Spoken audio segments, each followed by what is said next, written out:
lebih dalam dari lautan, lebih luas dari daratan, bahkan melampaui langit. Begitu besar kasih-Mu sehingga Engkau memilih kami, yang seharusnya kami mengalami kematian kekal. Tapi karena iman kepada Yesus Kristus Tuhan kami dipulihkan, kami dipindahkan dari kegelapan kepada terang-Mu yang ajaib. Kesempatan spesial pada hari ini Tuhan, kami bersama-sama di sini.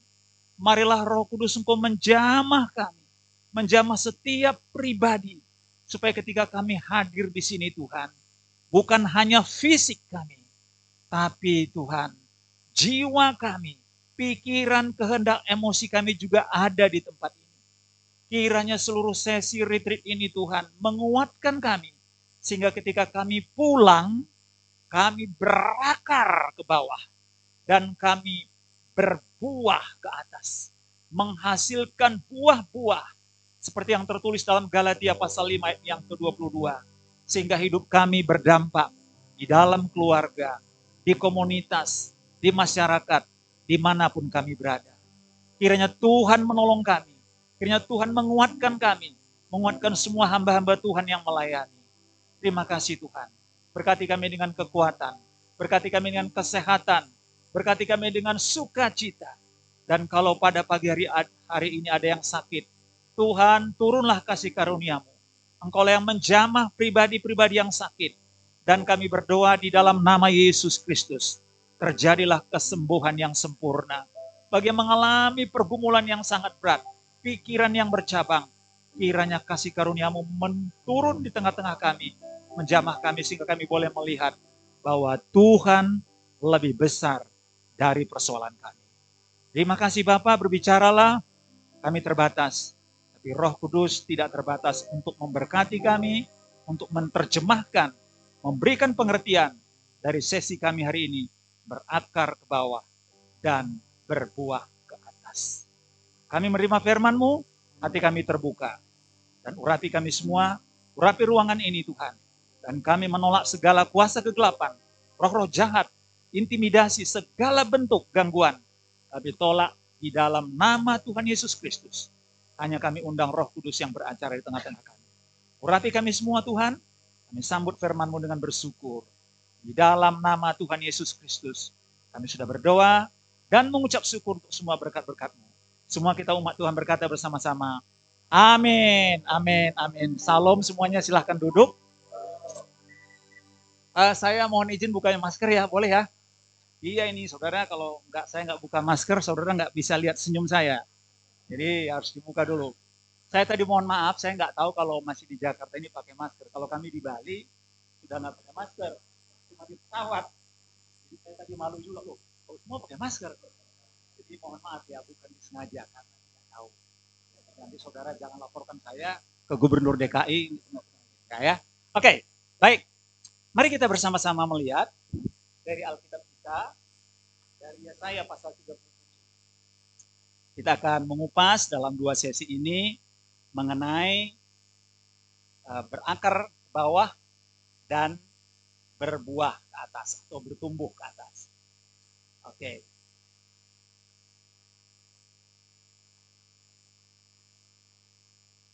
Nah, saudara-saudara sekalian, hari ini sesi kita nanti, ini kan saya sudah lihat jamnya, saya ini 1,5 jam. Nanti 1/2 jam kita akan ada diskusi. Jadi diskusi kita bagi berapa kelompok, nanti ada 1-2 dari kelompok itu akan memberikan kesaksian tentang ayat ini. Gitu ya. Jadi saudara bilang, aduh ini kok Pak Ijasa begitu, mentang-mentang dia dosen ngajari kita. Enggak gitu. Karena retreat ini harus sesuatu yang berdampak. Ya. Jadi saya juga diberikan sesi ini bukan sembarangan, mempersiapkan diri dengan baik, membaca hermeneutik, membaca bahasa-bahasa aslinya, dan juga membaca sejarah mengenai Yesaya pasal 37 ini. Baik, jadi saudara-saudara sekalian, kita melihat tadi judulnya jelas, berakar ke bawah, berbuah ke atas. Jadi jangan dibalik ya, berbuah ke bawah, berakar ke atas, itu terbalik itu. Jadi sesinya jelas, itu berakar ke bawah dan berbuah ke atas. Nah, kita melihat sebentar di dalam Yesaya pasal 37. Saya akan bacakan ayat ini, kemudian saya akan menjelaskan kepada saudara. Nanti setengah jam setelah sesi ini, jadi kita kan selesai jam 12 ya. Jadi nanti jam 12.30 kita akan masuk dalam kelompok. Dan saya mohon orang-orang tua kami di sini nggak usah malu juga ya. Mungkin ada yang lebih tua dari saya, ini gimana ini kok saya disuruh kelompok kayak anak-anak aja. Enggak. Cuma kita ingin brainstorming, ingin berdiskusi apa sebenarnya yang dimaksud dengan berakar ke bawah, berbuah ke atas. Mari kita baca ayat ini bersama-sama di dalam Yesaya pasal 37 ayat 31. Kita baca dengan bersuara keras. Ya, 1, 2, 3. Dan orang-orang yang terluput di antara kaum Yehuda, yaitu orang-orang yang masih tertinggal, akan berakar pula ke bawah dan menghasilkan buah ke atas. Nah, saudara-saudara sekalian, kalau kita mempelajari Yesaya pasal yang ke-37 ini, maka kita harus mulai membaca di dalam pasal yang 36. Jadi ayat ini sebenarnya 36-37 itu untuk menegaskan ini. Jadi ayat ini adalah ayat berbasis berdasarkan ayat atau pasal 36. Jadi begini ceritanya Bapak Ibu sekalian. Di dunia ini pada zaman itu ada 3 kerajaan yang begitu kuat. Satu namanya kerajaan Mesir, Egypt Kingdom. Kedua, Assyria Kingdom. Dan kemudian Babilonia. Ya sama-sama. Satu, Mesir. Kedua, Assyria. Dan yang ketiga, Babilonia. Tolong lihat kiri kanan, jangan sampai lupa. Nah, jadi kerajaan ini pada waktu itu sangat kuat, sangat hebat, dan sangat disegani. Nah hari ini dalam konteks yang kita baca, di dalam pasal 36 ini dan 37, maka dikatakan di sini, Yerusalem dikepung. Nah, oleh Raja Asyur. Jadi saudara-saudara sekalian, Yerusalem itu adalah ibu kota dari Israel Selatan. Kalau sekarang kan Israel itu pada zaman itu dibagi 2. Ada Israel Utara, ibu kotanya Samaria, di selatan ini ibu kotanya Yerusalem. Dan kalau namanya kerajaan pada zaman itu, tempat posisi raja, itu ada bentengnya. Jadi ini dikelilingi, dikepung. Nah, kalau namanya dikepung, maka logistik menjadi terganggu. Apa logistik itu Pak? Suplai makanan, suplai daging, suplai buah, semua terganggu ke kerajaan. Jadi kalau saudara baca nanti kisahnya yang lebih seram, itu di era kerajaan Zedekia sebelum dihancurkan oleh kerajaan Babilonia oleh Nebukadnezar, ini Alkitab yang mengatakan, ibu-ibu itu makan anak kandungnya sendiri. Saya berharap di sini tidak ada ibu-ibu yang makan anak kandung. Tapi zaman itu karena lapar sekali, anak kandung pun dimakan. Ini bukan saya ngarang-ngarang. Wah, jangan ngarang-ngarang. Nanti sudah bisa baca dalam Alkitab. Nah, sekarang mari kita lihat. Jadi kerajaan ini dikepung. Dan dikepung bukan oleh 10.000, ratusan ribu prajurit Asyur mengepung ini. Dikepung dan bukan seminggu. Bukan 2 minggu. Berbulan-bulan. 1, 2, 3. Berbulan-bulan. Sekarang saya mau tanya Bapak Ibu sekalian. Kalau kita stok beras di rumah kira-kira 10 kg, cukup enggak untuk makan enggak untuk 1 tahun? Kalau enggak, suruh lirik, yang benar aja gitu. Lirik kiri kanan, yang benar aja gitu. Enggak mungkin, betul enggak Pak? Nah di dunia ini kita sudah belajar ilmu kesehatan, orang kalau enggak minum air 3 hari, itu bisa kolaps. Kalau kita nggak makan, oke lah, masih kuat 1-2 minggu. Tapi kalau tanpa air, maka saudara jangan buang-buang air aqua. Ini bukan pesan pesan klub. Air ini membuat kita kuat. Air ini yang membuat kita bertahan. Siapapun manusia kalau tidak minum air 3 hari, itu dipastikan pasti bisa pingsan. Jadi sangat dibutuhkan air. Nah, kota Yerusalem ini atau ibu kota tempat Hizkia sebagai raja itu dikepung berbulan-bulan. Hampir 1 tahun dikepung. Sehingga karena kondisi terjepit, sehingga kondisi yang begitu berat, kita akan lihat 4 kalimat yang diucapkan oleh Hizkia kepada Yerusalem, kepada penduduk itu. Mari kita lihat bersama-sama. Mari kita lihat. Kita lihat di dalam ayat yang keempat dan ayat yang kelima, pasal 36. Coba saudara perhatikan ini. Ayat 4 sampai ayat yang kelima. Saudara perhatikan. Lalu berkatalah juru minum agung kepada mereka ini dari pihak Assyria, dari pihaknya Sanherib. Baiklah katakan kepada Hizkia, beginilah kata Raja Agung, Raja Asyur, kepercayaan macam apakah yang kau pegang?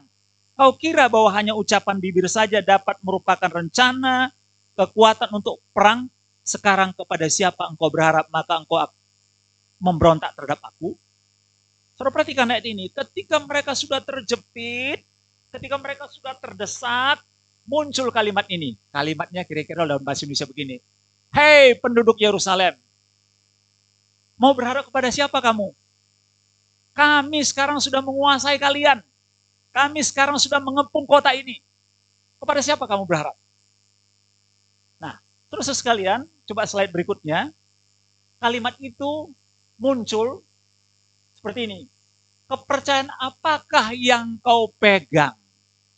Dengan kata lain, Raja Asyur, Sanherib mengatakan begini dengan kalimat, siapa lagi yang kalian harapkan? Diciptakan keraguan-raguan. Hari ini saudara-saudara sekalian, bukankah sering kita mengalami keraguan-raguan? Udah berdoa, belum dijawab Tuhan. Udah berpuasa, belum dijawab oleh Tuhan. Bahkan banyak orang mengatakan, ngapain berharap kepada Tuhan? Ngapain terlalu banyak berdoa? Mana hasilnya? Mana buktinya? Coba saudara perhatikan, siapa di sini yang sudah berdoa setahun, 2 tahun belum dijawab oleh Tuhan? Ada? Saya beritahu hari ini ya, kalau kita berdoa, 3 jawabannya. 1 dijawab langsung. 2 ditunda. 3 tidak dijawab. Kenapa begitu? Karena Tuhan berdaulat atas hidup kita. Tuhan memiliki hak prerogatif atas hidup kita. Saudara perhatikan ini, Raja Asyur bilang, Sanherib bilang, untuk apa kamu percaya kepada Tuhan? Kepercayaan apakah yang kamu pegang ini? Inilah yang dihembuskan oleh dunia kepada kita, kepada anak-anak kita, untuk tidak perlu percaya kepada Tuhan. Saya mau tanya saudara, banyak kita masa COVID ragu-ragu terhadap firman. Setelah peristiwa COVID sampai hari ini, nyaris tidak ada lagi kebaktian KKR kesembuhan ilahi. Banyak yang bilang, mana pendeta? Doa mana? Bahkan pendeta banyak kena COVID mati itu. Coba bayangkan. Sehingga banyak orang bilang, aduh, kok hamba Tuhan bisa kena COVID? Gak semua mati lagi. Mulai banyak orang ragu-ragu. Tahu kok saudara, itu adalah kedaulatan Tuhan. Bukan berarti kalau hamba Tuhan gak bisa meninggal, ya enggak Pak? Bukan kita yang ngatur hidup kita. Tapi Tuhan yang mengatur. Nah, di bagian yang pertama ini saya mau mengatakan kepada saudara, disebutkan, dilemparkan isu kepada orang-orang Israel, kepercayaan apakah yang kamu pegang ini? Muncul yang disebut dengan keraguan-raguan. Hari ini begitu banyak anak-anak Tuhan mengalami keraguan. Itulah sebabnya salah satu faktor mengapa kita tidak bisa berakar ke bawah, tidak bisa berbuah ke atas, karena kita ragu-ragu, karena kita tidak yakin akan kebenaran firman Tuhan. Tolong sampaikan kiri kanan, masih ragu-ragukah kamu firman Tuhan? Tanya kepada temannya. Ragu-ragu nggak? Inilah isu yang disampaikan. Tadi siapa yang sampaikan? Oh ya Pak Yuyung tadi bilang bagaimana perang Ukraina dan Rusia. Saya bukan ahli politik internasional, tapi saya akan membaca koran. Saudara bisa melihat sekarang Korea Utara sudah mempersiapkan beberapa kali percobaan balistik antar benua. Perhatikan, India sudah mencoba meluncurkan balistik antar dunia. Tinggal dipencet begini, itu peluru nuklir dari Korea itu bisa meledak di Los Angeles dengan daya jelajah 13.000 km. Hari ini aja kita lihat persoalan di Papua belum terselesaikan. Beberapa hari ini beberapa prajurit yang terbaik gugur. Itu bukan persoalan ringan. Perlu kita mendukung dalam doa. Mulai orang ragu-ragu. Tuhan, kita kan doa-doa syafaat buat Indonesia lebih aman, lebih tentram. Tapi hari ini saudara perhatikan, ayat ini dengan tegas. kepercayaan apakah yang kamu pegang, hai orang Yerusalem, hai orang Israel, hai penduduk Yehuda? Kepercayaan apa yang kamu pegang? Diciptakan keraguan-raguan. Hari ini saya mendorong kepada kita semua, jangan pernah ragu-ragu kepada kebenaran firman Tuhan. Amennya cuma di sini, yang di sini mulai ngantuk. Ya. Jangan pernah ragu-ragu dengan kebenaran firman Tuhan. Amennya lebih kompak, makan siangnya lebih banyak. Nah, jadi saudara sekalian, kita lihat bagian yang berikutnya. Di dalam Yesaya pasal 36 ayat 15. Coba saudara perhatikan ini, saya bacakan buat saudara. Janganlah Hizkia mengajak kamu berharap kepada Tuhan dengan mengatakan, tentulah Tuhan akan melepaskan kita. Kota ini tidak akan diserahkan ke dalam tangan Raja Asyur. Coba. Jelas sekali, janganlah Hizkia mengajak kamu berharap kepada Tuhan. Buat apa sih berharap kepada Tuhan? Coba slide berikutnya. Ngapain berharap kepada Tuhan? Buktinya kota kita dikepung. Buktinya mama saya sakit gak sembuh-sembuh. Buktinya saya tetap kantong kosong. Saya hidup saya terus P7. Udah doa-doa nih. Tahu P7 masih pernah ingat katanya saya P7? Pergi pagi pulang petang. Pendapatan pas-pasan, potong pinjaman, ujung-ujungnya pasrah. Mana ini? Saudara kalau yang gitu-gitu boleh cepat hafal gak apa-apa. Jadi kita bilang, jangan berharap kepada Tuhan. Isu yang dilontarkan ini sekarang. Buat apa berharap kepada Tuhan? Ini buktinya, coba lihat. Kota ini udah dikepung. Siapakah yang sanggup membebaskan kamu? Hai Yehuda, hai Yerusalem, hai Hizkia. Akan ada kalimat seperti itu muncul kepada kita. Ngapain lagi berharap kepada Tuhan? Saudara-saudara sekalian, kalau saudara suka nonton kisah-kisah, bukan nonton ya, kesaksian di di SCTV itu beberapa hamba Tuhan tahun lalu waktu COVID itu kena tipu melalui trading forex. Saya nggak usah sebutkan nama hamba-hamba Tuhannya, tapi saudara bisa klik itu kesaksian hamba-hamba Tuhan yang tertipu karena trading forex. Saya berharap di sini nggak ada yang tertipu ya, terutama Pak Yuyung yang ahli komputer pasti nggak tertipu. Yang lain-lain mudah tertipu ya Pak. Hamba Tuhan loh, dan saya bisa buka saya karang-karang di YouTube. Ada yang 1,8 M, ada yang 10 M hamba-hamba Tuhan itu udah uang dari mana coba? Coba lihat temannya kiri kanan, uang dari mana ya? Gitu. Coba tanya itu kiri kanan, Pak coba tanya Pak, dari mana itu duit semua? Hamba-hamba Tuhan bisa tertipu. Karena apa? Dilontarkan ini. Ini kan COVID, nggak kerja, udah cari cara uang dengan instan. Hari ini saya menyampaikan kepada saudara, jangan pernah menerima, mengakui, dan mau mendapatkan uang dengan cara instan. Tolong beritahu kiri kanan, kamu jangan yang instan, harus proses gitu. Jangan mau kaya cepat, tapi mau diproses. Kerja. Jadi Bapak Ibu sekalian, ini nggak main-main. Hamba Tuhan pun bisa tertipu. Ini yang saya sampaikan, ini bukan saya karang-karang, saya bisa lihat siapa hamba-hamba Tuhannya. Lihat ini isunya. Ngapain berharap kepada Tuhan? Hai Hizkia, hai penduduk Yehuda, gak perlu berharap kepada Tuhan, berharaplah kepada saya, kata Sanherib. Nanti akan ada isu seperti itu. Udahlah Pak, ngapain lagi ke gereja? Capek ke gereja Pak, cuma duduk-duduk aja, gak dapat apa-apa. Lebih bagus Bapak duduk di rumah, dengar, nonton TV, dengar khotbah aja online. Tadi seperti dikatakan oleh Pak Yuyung. Akhirnya kita di rumah, sambil goreng nasi goreng, sambil dengar khotbah. Masuk kuping kanan, keluar kuping kiri, begitu setiap minggu. Tidak pernah berakar dan tidak pernah berbuah. Siapa di sini yang mau berbuah? Puji Tuhan. Kasih tepuk tangan dulu buat Tuhan. Nah, jadi itulah sebabnya kita melihat jangan berharap kepada Tuhan. Terus kita lihat yang berikutnya. Di dalam ayat yang ke-16. Saudara perhatikan ayat 16. Janganlah dengarkan Hizkia sebagai Hizkia. Inilah kata Raja Asyur. Adakanlah perjanjian penyerahan dengan aku Dan datanglah keluar kepadaku, maka setiap orang daripadamu akan makan dari pohon anggurnya dan dari pohon aranya serta minum dari sumurnya. Gak usah dengar Hizkia, gak usah dengar Pak Yuyung, gak usah dengar pendeta, gak usah dengar siapapun. Dengar saya, kata setan. Setan sekarang kalau bicara itu gak seperti dulu, gigi tariknya keluar, tanduknya ke atas. Melalui apa? Filsafat dunia. Melalui cara-cara dunia.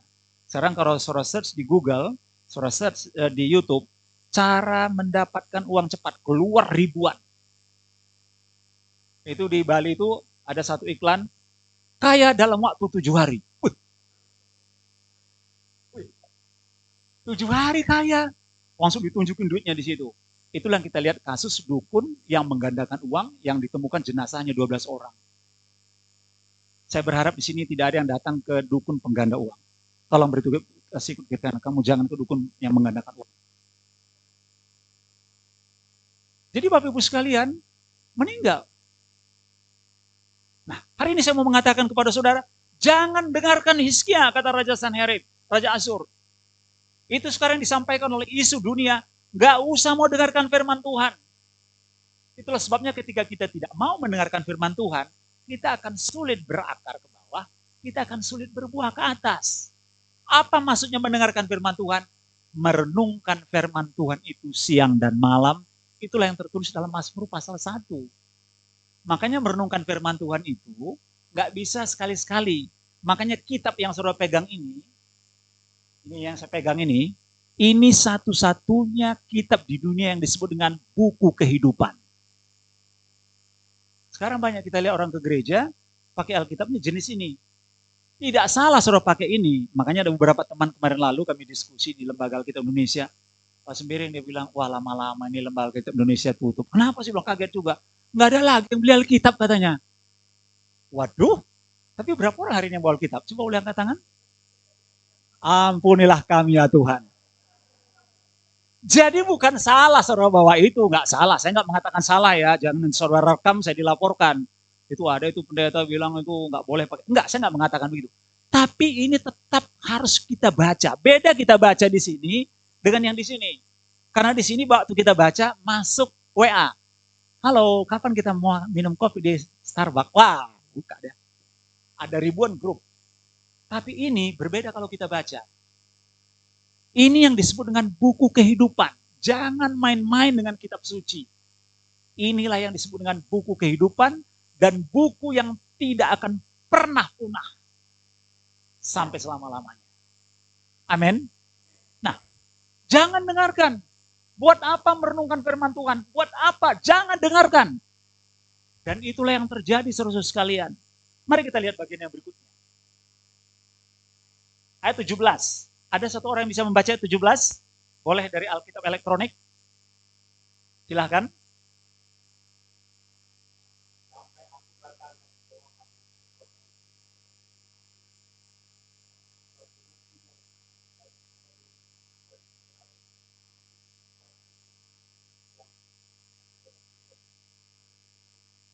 (18)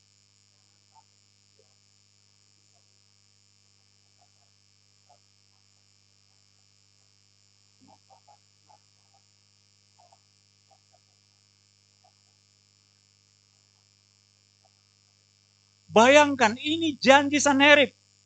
Kalau kamu menemui aku akan memberikan kepada kamu apa? Satu negeri yang bergandum, berair anggur. Satu negeri yang berroti dan berkebun anggur. Padahal janji itu nggak ada. Bohong semua. Slide berikutnya coba kita lihat. Dunia menjanjikan janji palsu atau kebohongan. Makanya ada lagunya kan? Janji-janji, tinggal janji, hanya mimpi. Siapa yang tahu lagu itu? Jadi janji-janji yang ditawarkan oleh dunia. Coba selalu lihat, perhatikan. Ya, kemarin lalu kita lihat Wahyu Ruzo. Ya, dalam trading itu menipu, dan dia merupakan penipu yang paling hebat pada tahun ini. Itu menipu membernya 30.000 orang, 1 triliun. Kalau saudara dikasih 1 triliun hari ini, bisa bawa uangnya pulang? Nggak cukup mobil kita. 1 triliun itu banyak loh, bukan 2 goni. Menipu 1 triliun. Indosuria menipu nasabahnya 106 miliar rupiah. Makanya banyak sekarang orang nggak percaya kepada asuransi. Nggak usah saya sebut ya, saudara kan semua sudah membaca Kompas setiap hari. Ini rata-rata baca Kompas kan? Ya, jadi saya nggak cerita. Berapa banyak sekarang asuransi dijauhi karena menipu nasabahnya. Coba lihat kiri kanan. Kalau saya lihat wajah kamu orang yang jujur. Gitu, memberitahu. Kalau beritahu pada temannya kiri kanan dulu. Kalau saya lihat wajah kamu orang yang jujur. Ya, jujur semua ini. Amin, amin Bu. Saya rasa kalau saya lihat saudara semua di sini adalah orang-orang yang jujur. Orang-orang yang saleh. Orang-orang yang suci. Amin. Nah, kita lihat janji-janji, aku akan berikan kamu kebun anggur, aku akan berikan kamu tempat yang bagus dan seterusnya. Gak pernah ada ini. Dan kalau kita percaya kepada janji palsu kebohongan, ini beresiko tinggi. Karena dikatakan dalam Alkitab, bapa segala pembohong adalah setan atau iblis. Jadi saudara sekalian, nanti akan kita gali ayat ini sampai kita menemukan bagaimana caranya berakar ke bawah, bagaimana caranya berbuah ke atas. Mari kita lihat. Nah, sekarang mari kita lihat di pertanyaan. Coba kita lihat. Nah, saudara perhatikan ayat ini. Kapan kita pernah ragu-ragu terhadap Tuhan? Kapan kita pernah ragu-ragu kepada Tuhan? Ada di sini yang tidak pernah ragu-ragu? Kalau ada di sini yang tidak pernah ragu-ragu, jangan angkat tangan. Nggak usah angkat tangan. Kalau saudara ragu-ragu. Pertanyaan saya, pernah nggak saudara ragu-ragu kepada Tuhan? Sebelah sini, pernah?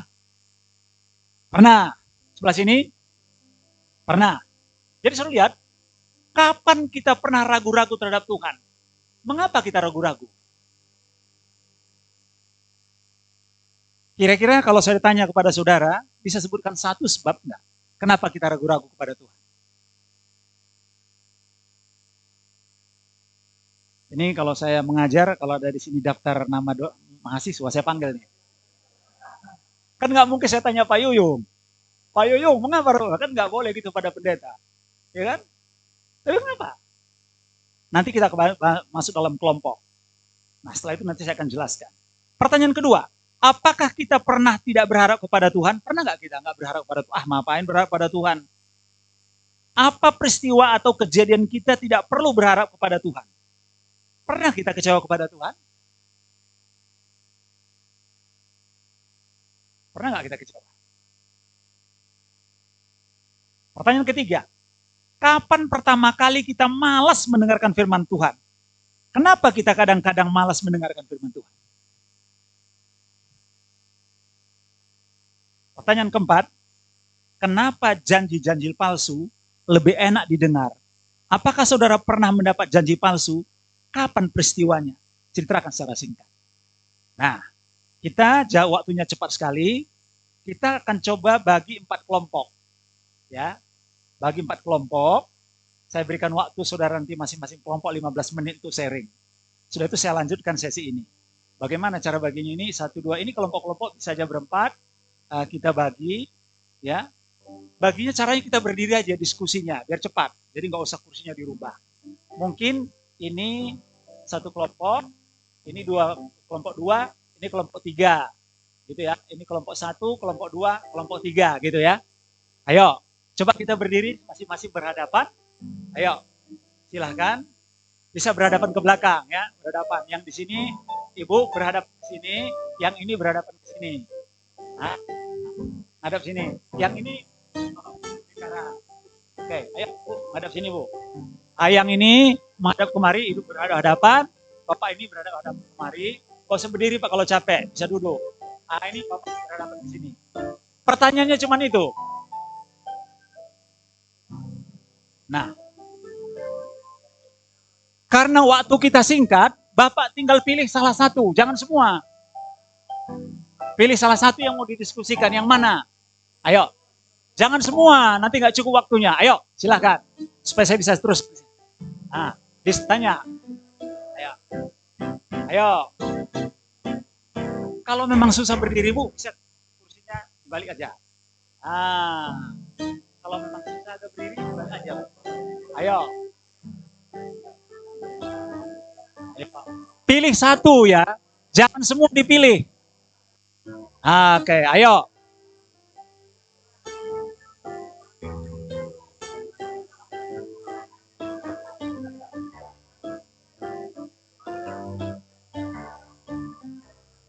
Kalau mau duduk silahkan.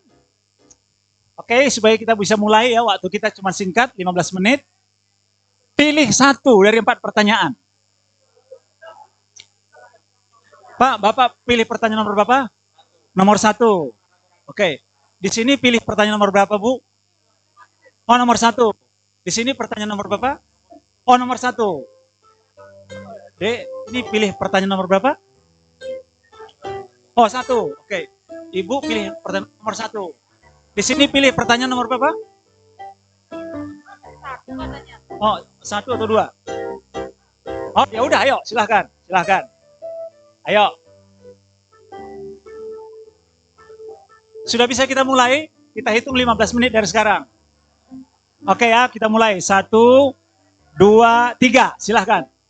Ayo diskusikan. Silahkan Pak, diskusikan Pak. Kapan Bapak pernah ragu-ragu? Coba diskusikan Pak.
Waktunya tinggal 5 menit.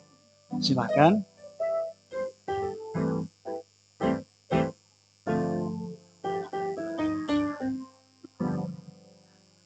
Nanti dari kelompok Bapak maju sharingkan 2 menit ya Pak. Perwakilan ya. Dari kelompok ini nanti perwakilan 1 orang 2 menit ya. Dari sini perwakilan 2 menit aja. Oke, siap. Nanti kelompok ini perwakilan 1 orang 2 menit sharing. Ya. Nanti dari kelompok ini 1 orang perwakilan 2 menit ya, sharing. Ya.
ini seperti ini supaya kita proaktif. Bapak Ibu sekalian tidak menjadi pasif. Saya bisa berkhotbah berjam-jam, tapi materi ini sangat penting, sangat mendasar. Ya. Karena dunia sekarang sedang menawarkan untuk tidak berakar ke bawah dan juga tidak berbuah ke atas. Nanti di sesi kedua saya akan sebutkan akar itu apa, buahnya itu seperti apa.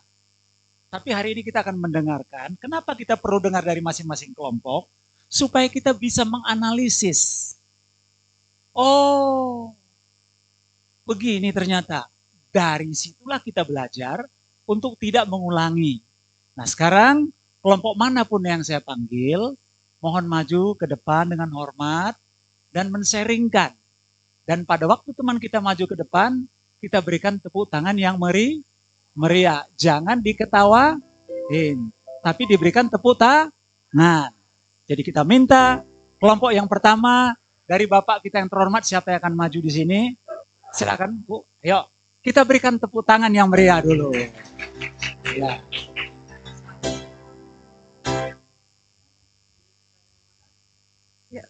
Tadi kelompok kami pilih pertanyaan nomor 1, kapan kita pernah ragu-ragu terhadap Tuhan dan mengapa?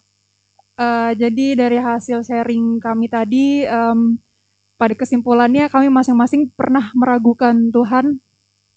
Jadi di antaranya ada beberapa teman misalnya yang masih bersekolah, jadi ragu terhadap Tuhan itu dari udah berdoa gitu kan, berharap mendapatkan nilai yang baik, tapi ternyata hasilnya tidak sesuai dengan yang diharapkan.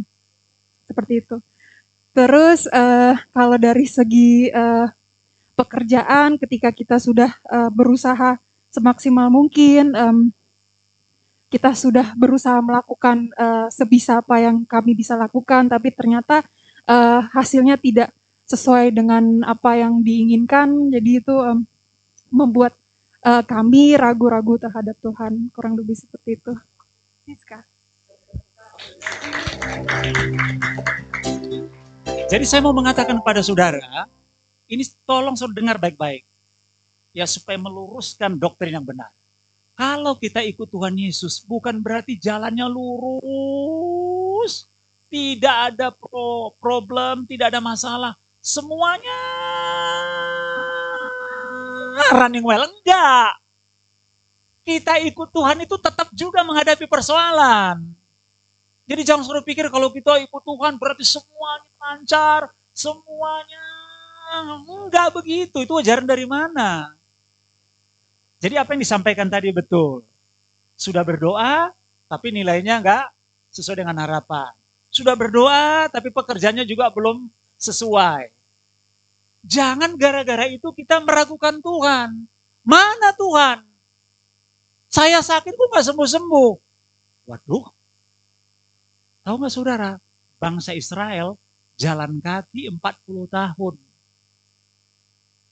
Bisa kita bayangkan gak? Hanya 2 yang pernah lahir di Mesir yang masuk ke tanah Kanaan. Kaleb dan Joshua. Kenapa mereka bisa tidak masuk? Karena di dalam perjalanan mereka penuh dengan keraguan-raguan, kebimbangan. Tolong beritahu kiri kanan. Kalau ikut Tuhan jangan ragu-ragu. Tolong beritahu kiri kanan. Kalau ikut Tuhan jangan ragu-ragu. Sekali kita percaya kepada Yesus Kristus, jangan pernah mundur. Sama-sama kita ucapkan, jangan pernah mundur. 1, 2, 3.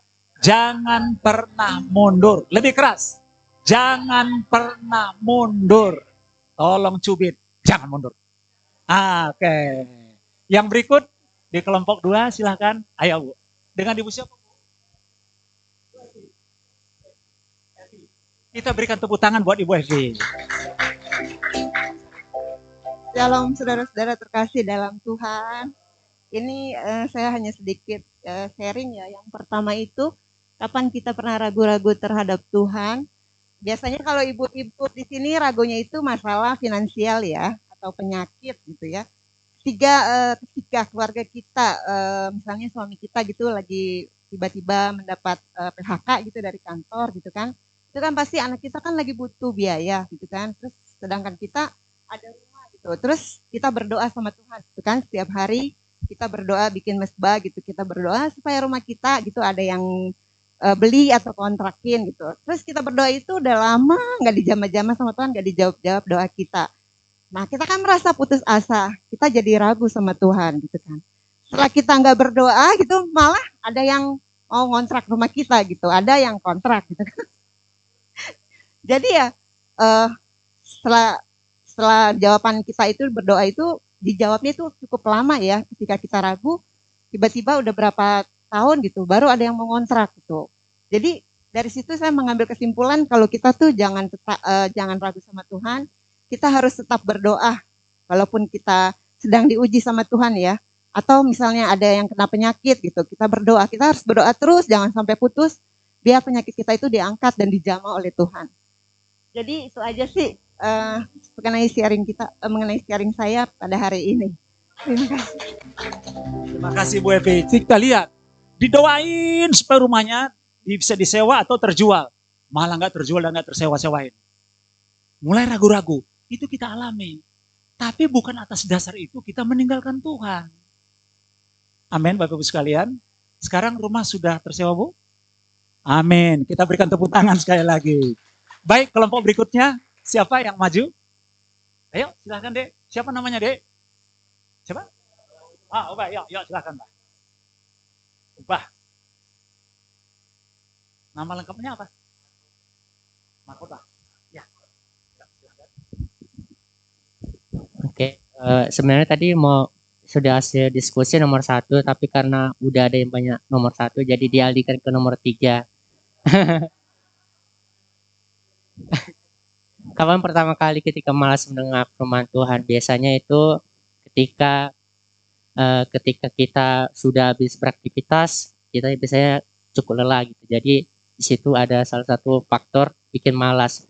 Terus kenapa kita kadang-kadang malas mendengar firman Tuhan? Biasanya ada titik jenuh, bosan gitu ya, dan juga sangat tidak paham juga gitu. Kadang kita kalau mendengarkan firman Tuhan, itu aja. Pengalaman. Enggak, pengalaman biasanya ketika membaca firman Tuhan ketika saat doa pribadi ya. Biasanya saya secara pribadi biasanya itu baca dari awal sampai akhir gitu ya. Kadang perjanjian lama itu adalah firman Tuhan yang sangat membosankan gitu, karena sejarah. Jadi lebih enak saya lebih condong ke perjanjian baru gitu. Jadi ya itu kadang membuat kita bosan ya, karena di dalam perjanjian lama ya sangat baca ya bingungkan juga. Terima kasih. Jadi betul. Itu kalau kita baca perjanjian lama yang bikin susah itu kita lama. Itu terutama kalau kita baca misalnya Sirul Asar. Sirul Asar itu apa ya? Kidung Agung. Terus baca Yeskiel. Imamat. Wah, itu apa ini? Kok angka-angkanya banyak sekali gitu. Tapi bukan atas dasar itu kita malas. Juga kita dengar khotbah. Perhatikan ada beberapa gereja tempat duduknya bagus, itu khusus untuk tidur sejenak mendengar firman Tuhan. Jadi saya rasa apa yang dikatakan Bapak tadi betul. Manusiawi kok kita sekali-sekali malas. Tapi masa malas 52 minggu dalam 1 tahun, 12 bulan dalam 1 tahun, 365 hari dalam 1 tahun, saya kira perlu kita evaluasi. Nah, ini memang yang ditawarkan oleh dunia. Ya, saudara sudah pernah dengar seminar mengenai gereja metaverse? Kita ntar lagi nggak ke gereja, kita di rumah aja pakai alat. Kebayang nggak itu gereja metaverse? Kebayang nggak kita? Sebentar lagi kita nggak lagi membaca firman Tuhan karena sudah ada sekarang dikeluarkan oleh lembaga kita Indonesia, nggak perlu baca, cuma dengar. Jadi bisa dengar tuh. Mulai dari Kejadian sampai Wahyu, nggak perlu kita baca, nggak perlu kita lihat, taruh aja alatnya di sini, klik, langsung baca dia. Kejadian pasal 1 ayat 1 terus sampai Wahyu. Padahal perlu kita membaca. Tidak cukup hanya mendengar. Boleh mendengar, tapi perlu membaca. Kecuali kita buta huruf atau memang betul-betul tidak bisa membaca. Berapa orang di sini yang tidak bisa membaca? Semua bisa membaca? Ini dia. Jadi malas mendengarkan, malas membaca, semua serba malas. Ini yang membuat kita tidak berakar ke bawah dan tidak bisa berbuah ke atas. Oke, berikut kelompok yang dari depan. Siapa yang mau sharing? Ayo, silakan. Ibu kita yang terhormat. Kita berikan tepuk tangan dulu.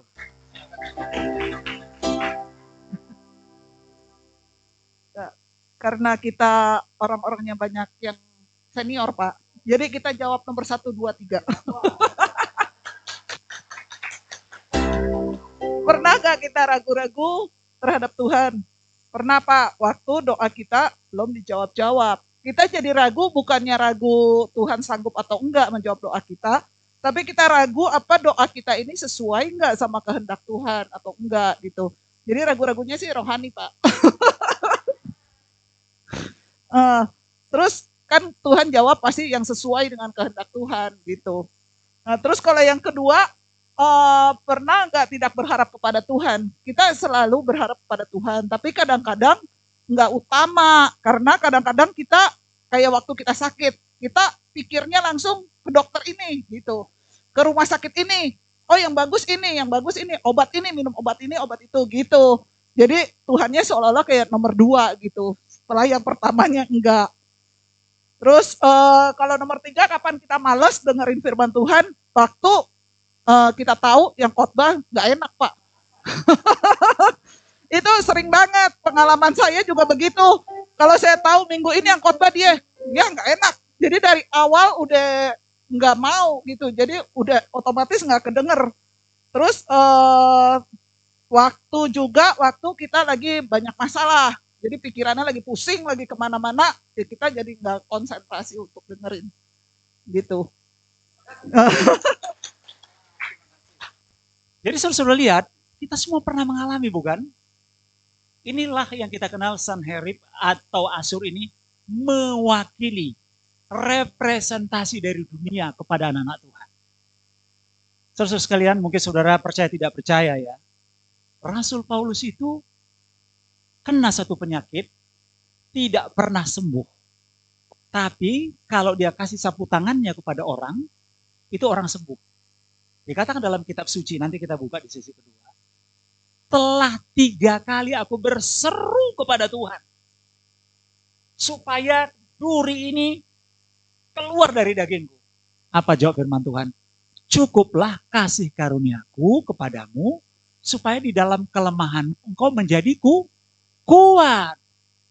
Jadi tantangan problem yang kita terima, sudut pandangnya itu adalah bahwa Tuhan bekerja di sana. Tuhan ada di sana. Jadi kalau saudara hari ini ada problem, bukan berarti Tuhan gak sayang kepada saudara. Itu artinya supaya kita tetap mengandalkan Tuhan. Kalau hari ini ekonomi kita seret, bukan berarti kita tidak ada rezeki. Tapi kita untuk mengandalkan Tuhan. Saya ini bukan mau menjelek-jelekkan, kan semua kita tahu isu-isu nasional dalam tahun ini. Siapa yang menyangka Ferdy Sambo, orang yang seperti hebat sekali, dalam sekejap dijatuhi hukuman mati. Ini kan bukan isu-isu biasa, saudara bisa cek. Siapa yang pernah menyangka Teddy Minahasa, Kapolda Sumatera Barat, juga dijatuhi hukuman mati karena menjual narkoba 15 kg. Tahun ini 2 polisi dijatuhi hukuman mati. Coba lihat kiri kanan. Memang kita harus waspada. Tolong beritahu kiri kanan. Coba kita lihat. Ini bukan orang-orang sembarangan. Bukan orang yang tidak tahu hukum. Bukan orang yang tidak tahu legal aspek. Sangat tahu. Jadi kita bisa melihat. Jadi era kita ini bukan saya masuk ke eskatologi ya. Zamannya saudara ini, zamannya kita sekarang ini. Inilah yang kita sebut dengan akhir zaman. Kejahatan semakin meningkat. Maka firman Tuhan bilang dalam Wahyu, kalau kamu mau menjadi benar, semakin benar. Kalau mau makin jahat, jadilah orang yang paling jahat. Jadi saudara pilih yang mana? Mau menjadi orang yang benar di hadapan Tuhan atau mau paling jahat? Benar di hadapan Tuhan. Jadi berdasarkan ayat-ayat yang kita baca tadi, jangan kita semakin turun, semakin lemah, semakin tak berdaya. Seharusnya kita semakin berakar ke bawah, dan berbuah ke atas. Amin. Oke, yang berikut. Ayo, siapa yang berikut ini? Sesi ini. Ayo, silahkan. silakan. Oh, silakan Bu. Dengan Ibu siapa Bu? Kita berikan tepuk tangan Bu Ibu Yaya. Silakan Bu ya. Mari Bu, silakan.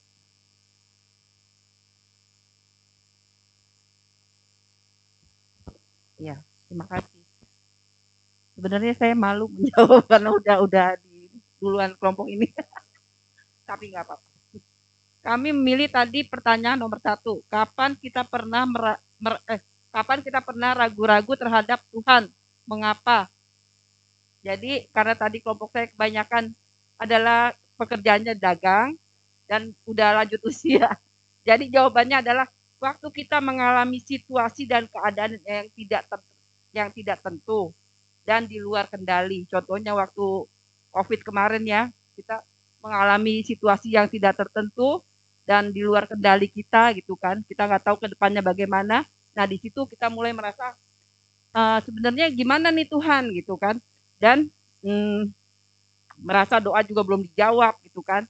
Sedangkan kita terus berdoa cepat berakhir, tapi nggak berakhir-berakhir gitu. Kita udah mulai ragu dan kita juga melihat orang sekeliling kita satu-satu jatuh gitu kan. Kita mulai merasa apa kita juga jatuh gitu. Jadi itu yang membuat kita ragu. Dan tapi kembali lagi jawabannya dari firman Tuhan kalau waktu kita dekat dengan Tuhan mungkin kita jatuh, tapi Dia tidak membiarkan kita tergeletak itu. Jadi kita bisa melihat tadi disebutkan mengenai pedagang. Ini saya juga bukan menambah-nambahi. Waktu COVID itu Kute nyaris tak berpenduduk. Kita juga lewat takut di pantai Kute itu. Semua toko tutup. Semua toko-toko dijual sale, rent. Nggak ada yang dagang. Bali kan hancur tahun 2020 sampai tahun 2019-2020. Pariwisatanya hancur. Padahal kalau saudara belajar ekonomi, pendapatan per kapita di Bali itu paling tinggi dari pariwisata. Hancur ke bawah. Nggak ada, hotel-hotel dijual. Ratusan hotel dijual. Bayangkan saudara sekalian. Berapa banyak yang di PHK. Termasuk putri saya waktu itu bekerja di salah satu restoran Prancis. Dirumahkan karena nggak ada orang datang ke restoran. Ini baru COVID. Gimana kalau COVID berikutnya? Kita kan nggak pernah tahu. Kalau situasi dunia, ini bukan aku nakutin ya. Kalau situasi dunia semakin mencekam, masihkah kita berharap kepada Tuhan? Kalau nanti sudah harga beras 1 liter 500.000, masih bisa nggak kita berharap kepada Tuhan? Kalau nanti bensin 1 juta 1 liter, masih bisa nggak kita ke gereja? Coba saya lihat. Sekarang kalau perawatan ke dokter, bukan semakin murah. Ada beberapa teman saya, cancer, paru-paru, berobat ke Malaka, itu habis 4 miliar. Meninggal juga. Beberapa hari yang lalu ada saudara kita juga di Sumatera, karena cancer, bagian otak, operasi, meninggal juga. Banyak puluhan teman-teman kita meninggal karena penyakit terminal. Hari ini kalau saudara sehat, bukan karena saudara hebat, tapi karena kasih karunia. Bilang kiri kanan, saya lihat wajah kamu berseri-seri, itu karena kasih karunia. Tolong beritahu dulu. Hebat gak Tuhan kita itu? Biar saudara udah punya uang 3 goni setiap hari, kalau udah stroke, udah gak ada gunanya. Siapa di sini mau dikasih uang 3 goni sehari, tapi udah gak bisa jalan, mau?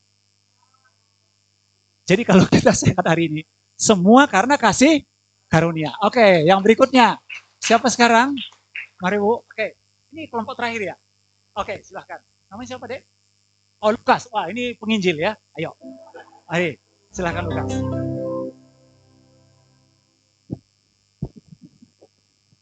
Ya, saya mau jawab nomor 4 karena nggak ada yang jawab nomor 4. Sebenarnya nomor 4 menurut saya itu dia sama ya kayak nomor 1. Kalau kita terima janji palsu, pastinya kita ragu-ragu sama Tuhan. Karena kita nggak berpegang pada janji Tuhan, kalau menurut saya. Nah, kalau berdasarkan pengalaman saya, paling saya terima untuk janji palsu itu di pekerjaan saya. Yang dulunya saya diiming-imingin katanya naik gaji, padahal sebenarnya naik gajinya nggak banyak, cuma 500.000 gitu kan. Tapi sampai sekarang saya belum naik gaji. Padahal ya kalau misalkan untuk prestasi sih semuanya sih saya udah dapat gitu ya. Saya udah bisa, saya di tempat jual mobil, mobil-mobil yang saya jual juga semuanya juga ya mungkin kelas atas gitu kan. Cuman kalau dibandingin sama semuanya sih saya nggak setimpal sama yang saya dapat. Cuman saya berpegang teguh sama Tuhan, tapi Tuhan itu ganti bukan dari gaji tapi dari komisinya. Gitu. Terus juga yang kedua dari pengalaman saya itu ya mungkin karena saya belum menikah ya mungkin dari hubungan gitu kan. Ya mungkin bagi saudara-saudara juga yang udah berhubung udah menikah juga mungkin ada gitu ya. Pastikan terima juga janji palsu. Janji palsu itu ya mungkin karena di hubungan ya kita setia gitu, kita segala macam, tapi ujung-ujungnya nggak setia gitu kan. Tapi kalau kita berpegang sama Tuhan, Tuhan itu pasti setia sama kita gitu. Nah, yang berikutnya juga sebenarnya kalau untuk di dalam hubungan pasti ada yang namanya uang. Kalau nggak ada uang, nggak ada hubungan baik gitu. Jadi cuman kalau kita berpegang sama Tuhan, Tuhan itu nggak butuh uang kita, tapi Tuhan itu butuh kita datang sama Tuhan aja. Ya. Sekian dari saya. Terima kasih ya Lukas ya. Nah, saudara sekalian kita lanjutkan sedikit lagi. Jadi kalau kita perhatikan tadi, apa yang saudara sebut ini jangan bersifat permanen. Sekali lagi saya ulang, keraguan-raguan, janji palsu, apalagi tidak mau mendengarkan dan seterusnya tadi, jangan bersifat permanen. Maksudnya begini, jangan terus-menerus ragu-ragu selama 1 tahun itu. Jangan terus-menerus saudara menerima janji-janji bohong itu selama 1 tahun itu. Harus cepat berbalik. Coba kita lihat dari slide pertama tadi. Yang pertama tadi apa? Coba kita lihat dari slide pertama. Silahkan. Slide pertama tadi. Terus? Oke, terus. Slide pertama. Bukan slide pertama. Maksudnya poin pertama. Terus ya. Mohon maaf ya. Ya. Nah, jangan terus-menerus kita ragu-ragu secara permanen. Wajar kalau kita ragu-ragu. Masa nggak ragu-ragu sih? Siapa yang nggak ragu-ragu dalam hidup ini?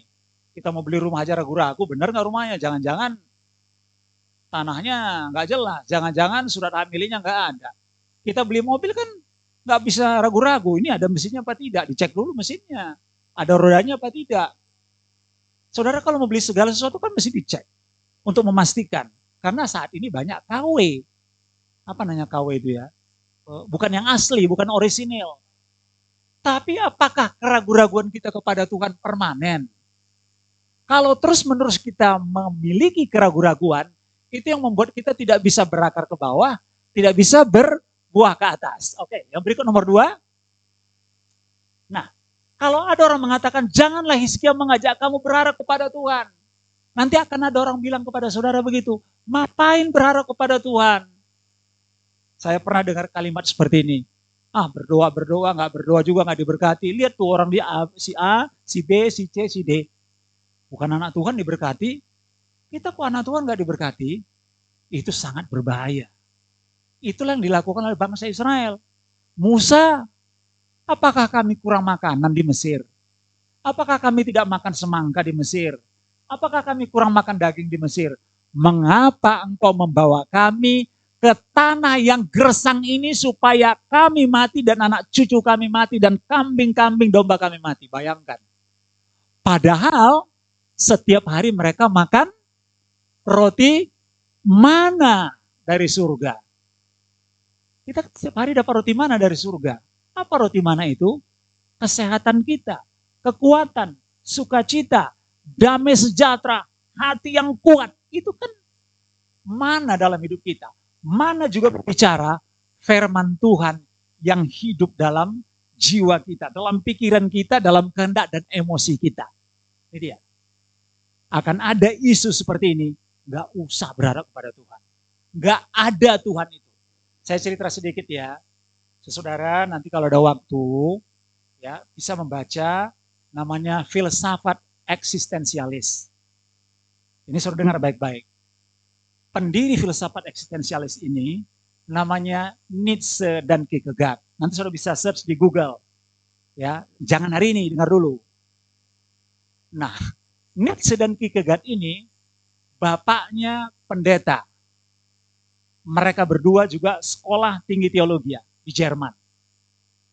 Saya ambil kisah mengenai Nietzsche. Ternyata bapaknya berselingkuh dengan pembantu rumah tangga. Dia marah sama Tuhan. Oh, Tuhan izinkan. Belum berapa lama ibunya meninggal. Dia marah kepada Tuhan. Gak berapa lama kemudian kakak yang dia kasihi meninggal. Dia bilang, apakah masih ada Tuhan? Dan dia naik ke Gunung Alpen. Dia teriak-teriak 40 hari kepada Tuhan, di manakah engkau Tuhan? Dan Tuhan gak pernah mendengarkan suaranya. Dan dia ketika turun ke bawah, dia mengatakan, Allah itu sudah mati. Berdasarkan ajaran Nietzsche dan Kierkegaard ini, mempengaruhi Karl Marx sehingga muncul ajaran komunisme. Dari mana ajaran komunisme muncul? Dari anak-anak Tuhan yang meninggalkan Tuhan. Saya bisa bayangkan itu? Ini bukan orang sembarangan, ini Kierkegaard ini. Orang yang betul-betul hamba Tuhan, tapi akhirnya meninggalkan Tuhan karena ini. Buat apa lagi berharap kepada Tuhan? Hari ini saya bukan nakut-nakuti saudara. Ketika saudara tidak lagi berharap kepada Tuhan, maka iblis menawarkan menolong saudara. Sekali lagi saya ulang. Kalau saudara tidak lagi mau berharap kepada Tuhan, iblis akan mengambil alih dan bilang, aku menawarkan bantuan kepadamu. Tolong beritahu kiri kanan. Jangan mau dibantu sama setan. Tolong beritahu kiri kanan. Mungkin saudara kalau dengar hari ini kalimat ini, saudara harus berpikir. Kalau saudara tidak lagi mau berharap kepada Tuhan, sekali lagi saya ulang, maka setan akan membuka diri. Aku siap membantu kamu. Kalau kamu memang gak mau lagi berharap kepada Tuhan, setan bilang, kamu mau minta apa? Itu yang ditawarkan kepada Yesus. Kalau engkau datang menyembah aku, coba nih lihat. Kerajaan dunia, kemewahan dunia, semua akan kuberikan kepadamu jika engkau menyembah aku. Bayangkan Yesus disuruh nyembah setan. Yesus bilang, penyalah engkau, jangan mencobai Tuhan Allah. Siapa di sini yang mau cepat kaya dari setan, tapi kaya melalui proses didikan Tuhan? Ada yang mau diproses oleh Tuhan? Cuman satu orang yang angkat tangan, yang lain ragu-ragu. Kita sedang diproses oleh Tuhan sama seperti Hizkia dan seluruh orang yang ada di Yerusalem. Oke, yang berikut, yang bertiga. Kita lihat. Jangan dengarkan Hizkia. Nggak usah dengar Pak Pendeta, nggak usah dengar Pak Yuyung, nggak usah dengar firman Tuhan. Nah, ngomong doang. Apa namanya ngomong doang itu? Omdo. Omong doang, mana buktinya? Saudara sekalian, sekarang pun banyak isu-isu begitu. Gak usah dengar firman Tuhan, gak usah dengar firman Tuhan dari hamba A, B, dan C. Gak ada. Apalagi kita lihat sekarang isu yang beredar, hamba Tuhannya begini, ngapain dengar dia kalau khotbah? Saya beritahu kepada saudara ya, jangan lihat itu, yang saudara dengar itu firman Tuhan. Saya dulu waktu masih di Sumatera, ada seorang pendeta, dia bertobat. Nah, sebelum dia bertobat, dia punya istri 3. Ya, saya berharap di sini nggak ada yang istrinya 3 ya. Kalau ada nanti kita bisik-bisik. Nah, bertobat akhirnya jadi hamba Tuhan di kampung itu. Nggak ada yang mau dia khotbah. Sampai dia pindah ke kota lain, ke desa lain.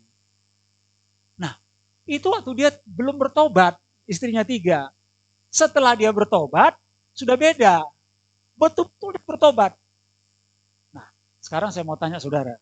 Saudara kalau dengar khotbah pendeta, lihat dengar suara firman Tuhan yang disampaikan atau lihat pendetanya?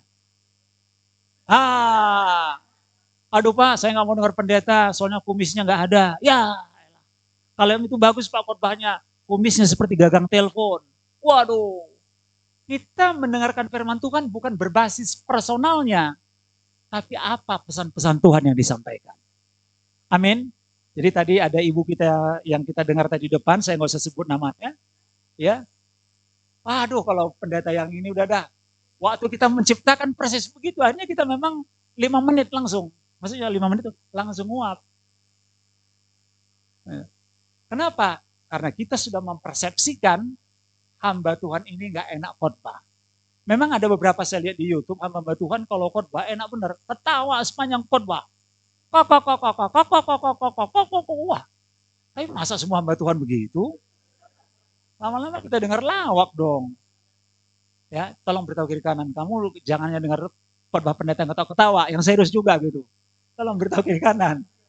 Ketawa terus.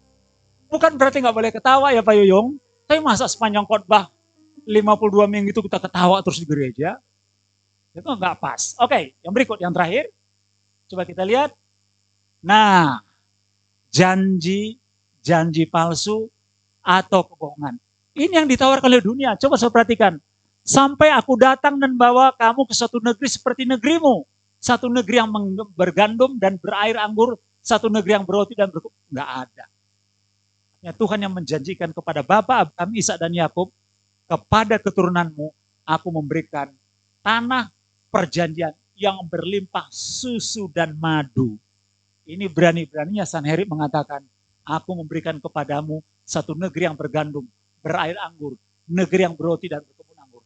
Ini tidak ada.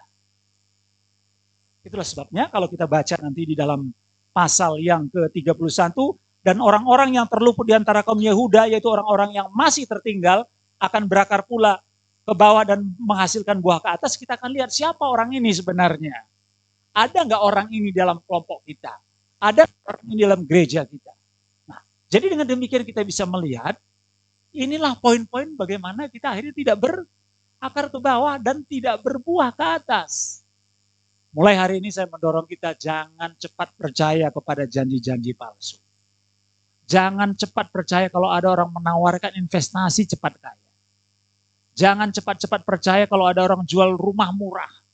Teman saya beberapa waktu yang lalu di Bekasi, itu tertarik membeli rumah murah di Bekasi. Sampai hari ini rumahnya belum dibangun. Dia sudah bayar DP-nya 30 juta. Coba. Saya minta tolong saudara mesti smart, mesti cerdik. Kalau ada mau beli apapun, periksa surat-suratnya. Beli rumah, periksa surat-suratnya. Beli mobil, periksa surat-suratnya. Beli apapun yang betul-betul punya garansi, dicek betul-betul supaya jangan kita tertipu. Makanya Tuhan mengajarkan kita, hendaklah kamu cerdik seperti ular dan tulus seperti merpati. Saya mendorong kita semua jangan ada di ruangan ini anak-anak Tuhan yang gampang tertipu. Tolong lihat kiri kanan, kamu jangan gampang tertipu. Jangan gampang tertipu. Amin.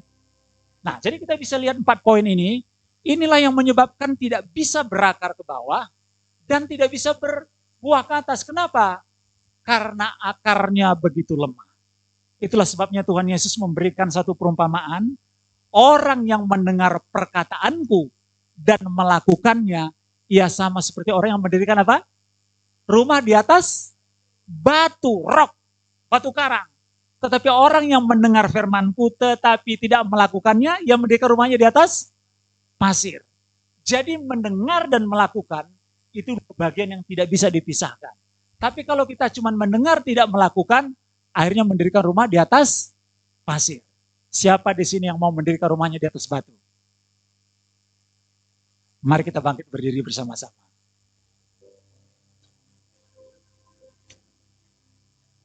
Kita menundukkan kepala sebentar.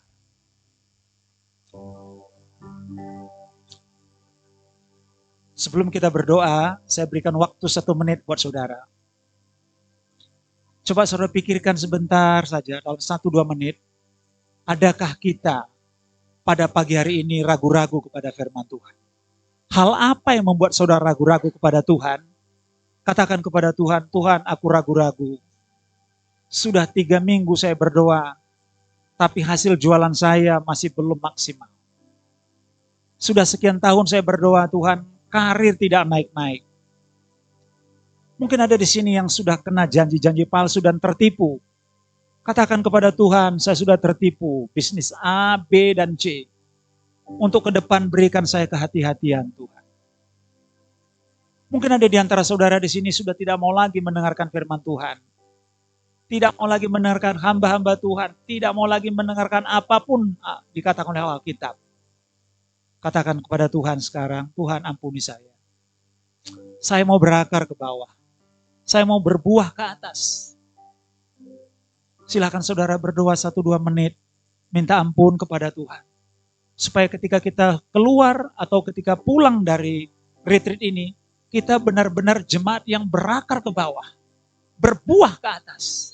Silahkan saya berikan waktu saudara membuka suara atau berdoa dalam hati selama 2 menit, silahkan. Silahkan saudara berdoa. Haleluya. Haleluya. Haleluya. Tuhan. Mungkin kami ragu-ragu, ampuni kami. Mungkin kami cemas dalam hidup ini. Mungkin ada doa-doa kami yang belum terjawab. Sucikan hati kami.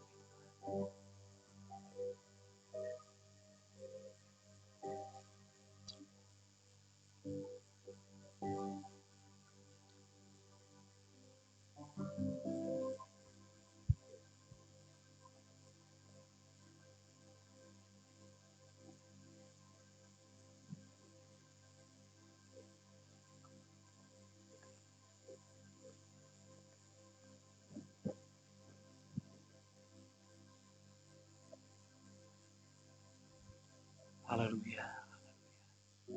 Sebelum kita menyanyikan lagu, adakah di antara saudara satu orang yang berdoa, mengucap syukur untuk sesi ini? Silahkan.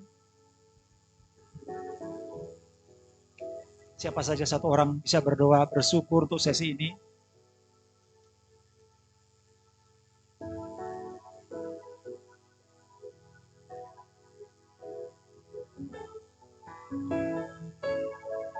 Silahkan satu orang berdoa, bersyukur untuk sesi ini.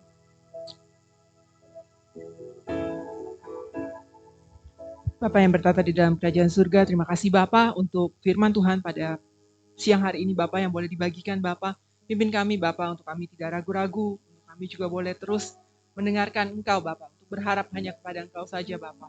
Percaya Bapa, mungkin ada banyak hal yang sudah terjadi Bapa, tapi biarlah kami boleh terus percaya hanya kepada Engkau saja, karena Engkau adalah Allah yang memang dapat dipercaya Bapa. Terima kasih Bapa atas firman-Mu, Pak Jasa yang juga sudah membagikan akan firman-Mu, biarlah itu boleh terus berakar, kan boleh membuat kami semakin berakar ke bawah dan berbuah ke atas.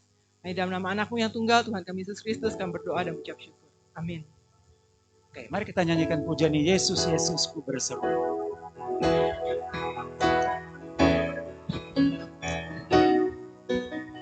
Yesus, Yesus, Yesusku berseru. Yesus, Yesus, panggil namamu. Pengabdianku hanya padamu. Yesus, Yesus, Engkaulah Bapakku. Kita ulang sekali lagi, hanya wanita yang menyanyikan, pria tetap berdoa.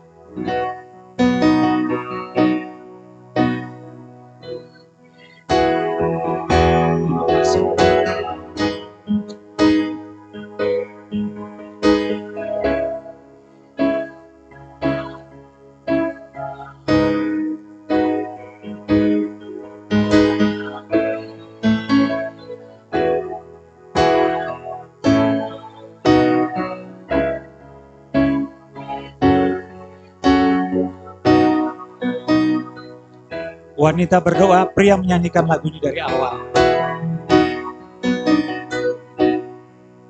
Yesus, Yesus, Yesus, ku berseru.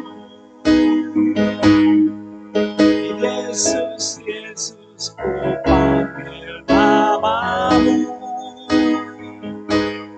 Pengabdianku hanya padamu. Yesus, Yesus, Engkau Bapakku. Bisa kita nyanyikan lagu ini secara keseluruhan, kita nyanyikan bersama-sama, kita masuk lagu. Dengan darahmu kau tebus dosaku, dengan bawamu kau berubah hidupku. Ini aku sepenuhnya milikmu.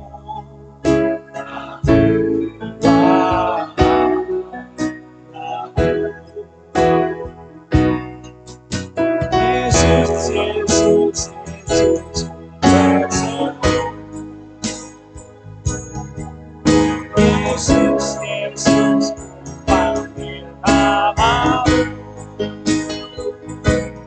Pengabdi yang hanya padamu. Yesus, Yesus, Engkaulah Bapa-Ku.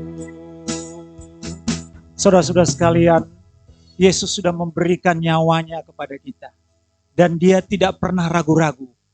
Bagaimana mungkin kita ragu-ragu kepada pengorbanan Kristus? Dialah akar itu. Dialah sumber kehidupan kita. Dialah sumber segala-galanya. Dialah pusat segala-galanya. Dan dia memanggil kita anak-anaknya. Bapa, inilah kami pada pagi siang hari ini Tuhan. Kami terus datang kepadamu dan berseru kepadamu. Kami adalah orang-orang yang mungkin lemah, yang mungkin ragu-ragu, yang mungkin sudah terjerumus di dalam kebohongan, kepalsuan, janji-janji palsu. Mungkin kami adalah orang yang tidak lagi berharap kepada Tuhan. Mungkin kami selama ini sudah jauh dari Tuhan. Mengapa kami tidak berakar ke bawah dan tidak berbuah ke atas? Karena kami tidak pernah mengambil komitmen sungguh-sungguh di hadapan Tuhan. Hari ini ampunilah kami Tuhan. Sucikanlah hati dan pikiran kami. Layakkanlah kami berkenan kepadamu Tuhan. Engkaulah yang sudah membayar kami dengan darah-Mu sendiri. Engkaulah yang sudah membayar kami di Golgota. Karena kasih-Mu yang begitu hebat kepada kami. Hari ini seberapapun kami yang sudah hadir Tuhan. Tolonglah kami. Supaya kebohongan janji-janji palsu bukan bagian dari hidup kami. Supaya kami mau mendengarkan firman Tuhan. Supaya kami tidak lagi ragu-ragu kepada Tuhan. Supaya kami tetap mengandalkan dan berharap kepada Tuhan. Terima kasih Tuhan. Kami sudah melihat bagaimana Sanherib, Raja Asur, representasi gambaran dunia yang menawarkan kepada kami. Supaya tidak berharap kepada Tuhan. Hari ini kami mengambil komitmen untuk berharap kepada Tuhan. Tolong kami di sesi pertama ini Tuhan. Supaya di sesi kedua kami boleh melihat bagaimana kami berakar. Dan bagaimana kami berbuah. Dan buah-buah apa yang harus kami hasilkan di dalam hidup kami. Terima kasih Tuhan. Kiranya semua jemaat, semua kami yang sudah hadir. Mengerti firman-Mu. Mendalami firman-Mu. Bahwasanya kebohongan, janji-janji palsu. Bahwa keraguan-raguan, semua Tuhan tidak akan membuat kami berakar. Tidak akan membuat kami berbuah. Tapi itu membuat kami semakin jauh dari Tuhan. Kiranya hidup kami tetap mengandalkan Tuhan. Tetap berharap kepada Tuhan. Bahwa Tuhan tidak pernah meninggalkan kami sedetik pun. Tuhan tidak pernah meninggalkan kami. Tuhan selalu memelihara dan menuntun langkah-langkah kami. Terima kasih buat firman-Mu Tuhan yang sudah kami dengar. Biarlah sesi yang pertama ini menguatkan kami untuk melihat bahwa Yesus Kristus Tuhan kami adalah juru selamat kami satu-satunya, sumber dalam hidup kami. Terpujilah nama-Mu Tuhan, dari kekal sampai kepada kekal. Di dalam nama Tuhan Yesus Kristus, kami sudah berdoa dan mengucap syukur. Semua kita umat Tuhan berkata bersama-sama, amin.